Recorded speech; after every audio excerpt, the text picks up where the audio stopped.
കുട്ടമ്പുഴയിൽ മികച്ച ഭൂരിപക്ഷത്തോടെ UDF ഭരണം നിലനിർത്തി. 13 വാർഡുകളിലാണ് UDFന്റെ വിജയം. LDF നേടിയത് 4 വാർഡുകൾ മാത്രം.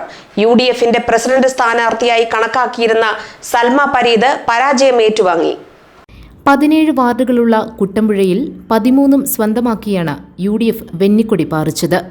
റോബിൻ സാബു 3-ാം വാർഡ്, ലിസി സൈമൺ 4, സനോജ് ഗോപാലൻ 5, അരുൺ ചന്ദ്രൻ 7, റോമി ബിനോയി 8, ബിന്ദു രാജേന്ദ്രൻ 9, മേരി കുര്യാക്കോസ് 10, അരുണിമ വിനീഷ് 11, കാന്തി വെള്ളക്കയ്യൻ 12, ശ്രീജിത്ത് ശിവൻ 13, എൽദോസ് ബേബി 14, കവിത ഗോപകുമാർ 15, സൽമ ഷാനവാസ് 16 എന്നിവരാണ് വിജയിച്ച UDFകാർ.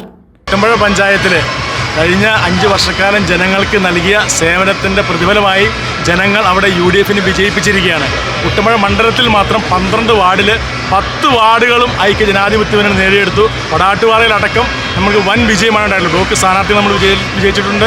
ഇവിടെ സംസ്ഥാന സർക്കാരിൻ്റെ ഏറ്റവും മോശകരമായ, സാധാരണക്കാരനെ വെല്ലുവിളിക്കുന്ന പിണറായി വിജയൻ സർക്കാരിൻ്റെ കിരാത ഭരണത്തോടുള്ള എതിർപ്പ് കൃത്യമായിട്ടും ഈ തദ്ദേശ സ്വയംഭരണ തിരഞ്ഞെടുപ്പിൽ വെളിപ്പെട്ടിട്ടുണ്ട്. അതുപോലെ തന്നെ കുട്ടമ്പുഴ മണ്ഡലത്തിലെ ജനങ്ങളെ ചേർത്ത് പിടിച്ചുകൊണ്ടുള്ള ശ്രീമതി കാന്തി വെള്ളക്കയ്യൻ്റെ കഴിഞ്ഞ കാലത്ത് 5 വർഷത്തെ ഭരണം അത് എല്ലാവരും ഇഷ്ടപ്പെട്ടു. അതുകൊണ്ട് തന്നെയാണ് കുട്ടമ്പുഴയിൽ UDFന് തുടർ ഭരണം കിട്ടിയിരിക്കുന്നത്.